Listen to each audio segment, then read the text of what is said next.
Now I'd like to introduce Allison Tanking and Jamie Conrad. Would you like to come up?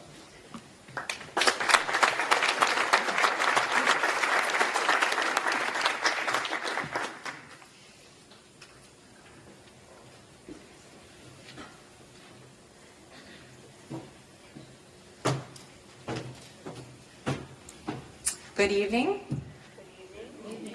This actually we just planned because I wanted to take the attention off of me and put it onto Jamie. So these are our former college volleyball teammates. This is Julie and Carrie. And so they offered to come here and support Jamie. And so thank you guys for being here. And Jamie is a dear friend of all of ours. I was asked to speak on her behalf to tell her life story and how the Y plays a dynamic role in her weekly routine. I was honored and humbled that she would think of me to deliver that story. And although many of us can't even imagine what it would be like to walk in her shoes, my hope is that you will get a glimpse into her past and an understanding for the vital importance that the Y plays in her present and her future. And I was told to do all of that in 4 minutes. I'm gonna try. Don't time me. I'm going for 6. All right, so growing up, Jamie was always a good student. She played every sport you can think of. It's my plug, multiple sport athletes, including 3 in high school. Although she was a well-rounded and successful athlete, Jamie decided that volleyball was the sport she wanted to focus on. And at 15 years of age, or maybe it was 16, we're both young, our paths crossed and a very strong friendship was born. We played on the same club team, volleyball club team, for 3 years, and then we both decided to go to Whitewater for college. Jamie was a force to be reckoned with on the right side. Her nicknames were the Wall and the Hammer. It is hard, well, now it's not hard because she's standing, but she's 6 feet tall, and she was able to put up some pretty impressive weights in the weight room. I can recall multiple incidences when she knocked girls over with her powerful hits. I remember practicing where the drills involved the middles hitting against the right side block, and I'm sure Julie can relate to this, we dreaded it because we knew that we would be blocked. And if that wasn't bad enough, we knew that Jamie would rub it in our faces. She's one of the most competitive people that I know, and I learned a lot, and I can contribute a lot of my personal success to practicing against her for 7 years. Jamie, as stated previously, is extremely intelligent. She was on track to be a pediatrician, or a pediatric physician's assistant, because she loves the science field and adored working with children. She has a kind heart and is always willing to give of herself to help others. Jamie was halfway through her junior year when her life would be forever changed. During her free time in college, Jamie coached for a local youth volleyball team. She was on her way back to campus from practice one evening when her car hit black ice. Jamie doesn't remember the accident, but they found her car wrapped around a tree with her unconscious inside. Sorry.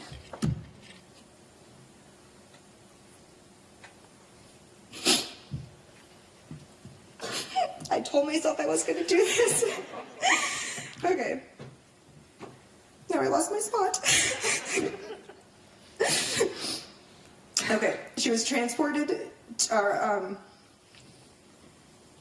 she was transported to Alcorn Hospital, and from there flown by Flight for Life to Freighter.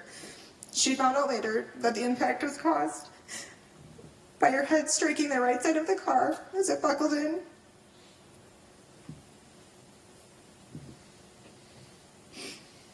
Okay. Jamie always laughs at me whenever I tell this story. She's like, you've been telling this story for years and you still cry every time. Okay. So Jamie spent a month at Freighter on the neuro floor before being transferred to St. Mary's Sacred Heart Rehab near UWM. There, they continued working with her. But one of the things that wasn't really responding was her speech. They tried many things, even putting her in a tub of ice water to get her to shout out. But even that didn't work. And all she did was smile when they removed her from the tub and put her back into her chair. What they didn't know is that as a collegiate athlete, your body takes a beating, and one of the ways to cope is to take ice baths. Although not pleasant, dunking Jamie in a tub of ice probably brought back happy memories for her. Other milestones throughout her recovery were things we take for granted every day, like being able to hold a spoon or fork or swallow her food rather than just holding it in her mouth. After more years of therapy, she moved into her own apartment in West Bend. With help during the week from a couple different agencies for meal prep, cleaning, transportation, and schedule management, she's able to live independently. Oh yes, and we can't forget the companionship of her four-legged friend, Skylar the cat.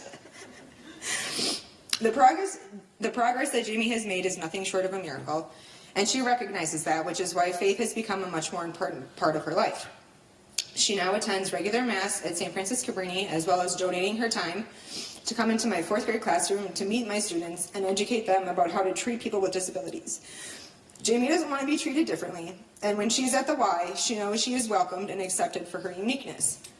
Jamie also comes to the high school in the fall and helps me coach the West volleyball team. When asked how the team responds to her feedback, Jamie stated, "The girls know how to take pointers, even from someone in a wheelchair." Her story inspires the team to work harder and to not take anything for granted, the same way as it did for us in our Whitewater team 12 years ago. Although Jamie's life might not look the same as it did before the accident, one place has been instrumental in helping her regain the feeling of being an athlete and part of a community again, and that is the Y. Here are her words when asked why she joined the Y. "Once I began living independently in West Bend almost 10 years ago, I didn't want to just sit in my apartment. I was hoping to find activities that would take me out into the community to meet people and stay active. It wasn't long after that I joined the Y. I felt it was another opportunity to continue to be physically active to help my recovery process. Then I realized the opportunity to use the pool as a therapy to help. Walking against the current would benefit me, and I found that I enjoyed that the most." As she adapts to her new lifestyle, the Y provides Jamie with recreation, therapy, meeting new people, the opportunity to get involved in new activities, and the exercise to stay healthy. As a former lifeguard, being in the pool takes her down memory lane. One day, after her pool workout at the Y, the staff picked her up and put her in the lifeguard chair. Even if it was just for a moment, she relived that memory, and boy, did she smile. Oh, those are cute. I haven't seen those yet. Jamie was asked what she would like to say to the donors in attendance tonight, and this was her response. "Because I was an athlete, exercise was and still is such a large part of who I am. I learned that good things come from hard work. I believe that if I continue to work hard by water walking, using exercise equipment, and staying active, one day I will be able to leave the wheelchair behind. I want to thank them for helping me financially afford to continue to work toward my dream. You, as the donors, are changing lives every day, and this is one of them. With the help of your donations, Jamie is able to freely come to the Y to build upon her dreams." Almost done. When Jamie enters and leaves the Y, she gives the staff a thumbs up, which is her subtle way of saying thank you and see you soon. I would like to personally thank you for helping my friend continue to be the rock star athlete that she is, and for providing her with the financial means to be a part of a team again. Her team of Y staff members are influential in supporting her dream and one day walking without her wheelchair. Thank you. God bless.